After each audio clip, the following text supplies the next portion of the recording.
Olá, passando para compartilhar mais um dos nossos devocionais e discipulado diário. Livro de Neemias, capítulos 8, 9 e 10. Se eu tivesse que definir esses capítulos, eu diria que é possível recomeçar. É possível restabelecer a aliança. Sabe por que é possível?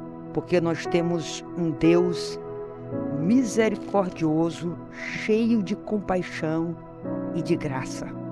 Um Deus bondoso, um Deus fiel, um Deus que faz aliança, ele mantém firme a aliança. Ele não negocia valores. Não, ele não negocia valores, porque ele sabe que os valores nos fazem felizes. Felicidade verdadeira. Não é euforia, é felicidade verdadeira. Então aqui está esse povo se voltando para o Senhor, trazendo a palavra para o centro, trazendo a palavra para a vida.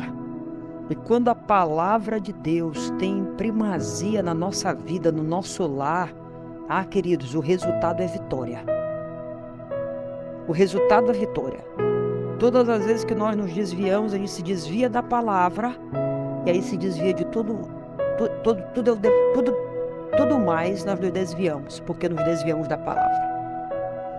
Então, capítulo 8 vem falando sobre isso, e eles lendo, e o povo chorando, e o povo quebrantado, e eles diziam, não, esse é um dia consagrado ao Senhor, não é um dia para ser pranteado, porque todo o povo chorava ouvindo a lei. Eles disseram, não, alegrai-vos, a alegria do Senhor é a nossa força. Uau, que coisa linda! E aí eles começam a ler na lei, perceber as festas que eles tinham deixado, e eles começam a refazer. Queridos, a palavra nos dá centralidade.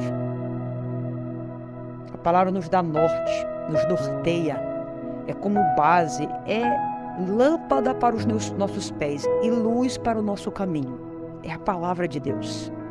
Capítulo 9, eles vão falando assim, olha, no dia 24 deste mês se ajuntaram os filhos de Israel com jejum, humilhação, pano de saco, e traziam terra sobre si.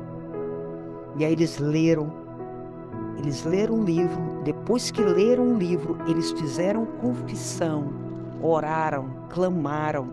E nessa confissão, a confissão deles foi pontual. Eles não apontaram para lugar nenhum, a não ser para dentro de si, reconhecendo todo o erro, reconhecendo que falharam. Sabe, o nosso grande desafio, queridos, é como reagimos diante da queda, diante do erro. Esse é o nosso grande desafio. A forma como reagimos. Não é nem como agimos, é como reagimos. Será que nós estamos como Adão e Eva, acusando, apontando, olhando para frente? Ou será que nós estamos olhando para dentro? Porque se nós olharmos para dentro, nós vamos encontrar o erro, as falhas. E eles começam então a relembrar toda a história. Como que aquele povo, que não saiu do Egito, mas eram descendentes dos que saíram, descendentes indiretos e ao mesmo tempo direto, digamos assim. Porque uma geração que saiu do Egito morre morre no deserto. A geração que nasce no deserto, ela entra na terra prometida, que é Josué e Caleb e seus descendentes. Entram na terra prometida. A geração da terra prometida se perde na terra prometida. E em consequência deles se perderem na terra prometida, aqui está esse povo distante. Mas por que eles conheciam toda a palavra? Eles conheciam toda a trajetória, porque isso era passado de pai para filho, geração.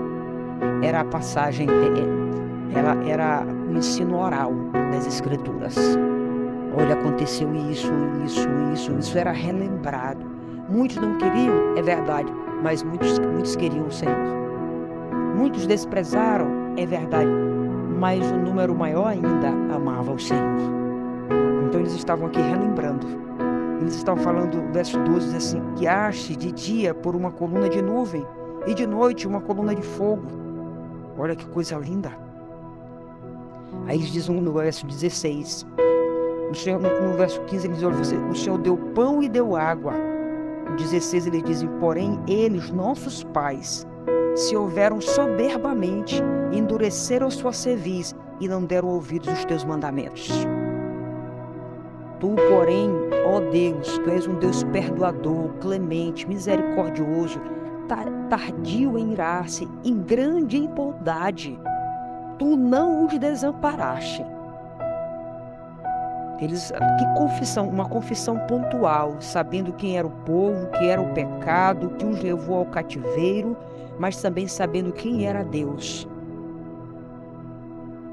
E aí eles falando da bondade, o Senhor multiplicou os seus filhos como as estrelas do céu, trouxestes a terra de que tinha dito aos seus pais, e que nelas eles estariam, e que eles possuiriam. Então, eles são muito pontuais, queridos. Quando nós estivermos por confessar os nossos pecados, nós precisamos ser pontuais para com o Senhor.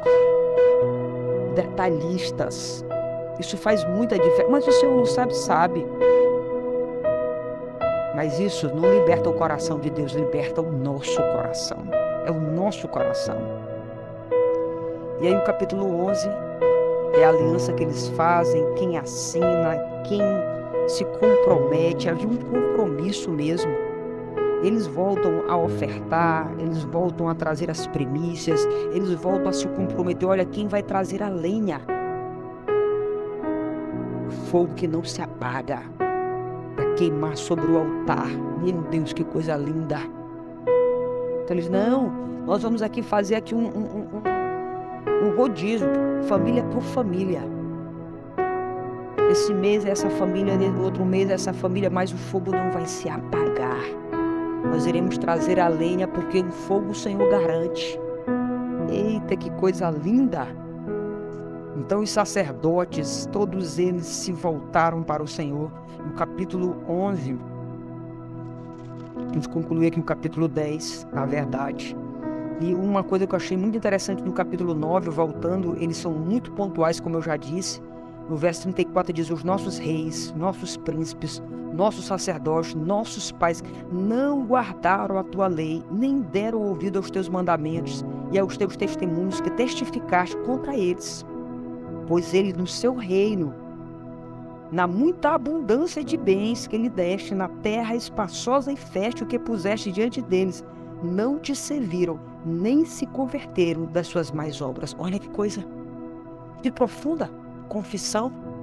Olha, o Senhor os cobriu de bênçãos e eles trocaram a bênção pela maldição.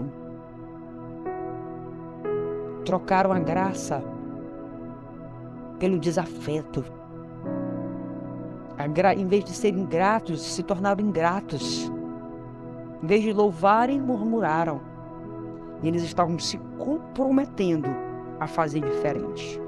Então esse é um tempo de recomeço, de restauração, de reforma, né? E toda reforma espiritual válida, ela começa quando você acende a palavra dentro de você. Então volte a ler a Bíblia, volte a ser apaixonado pela palavra de Deus, volte a fazer da palavra de Deus o seu manual de fé, a sua regra prática. Deus te abençoe. Deus abençoe a sua família e até o nosso próximo discipulado.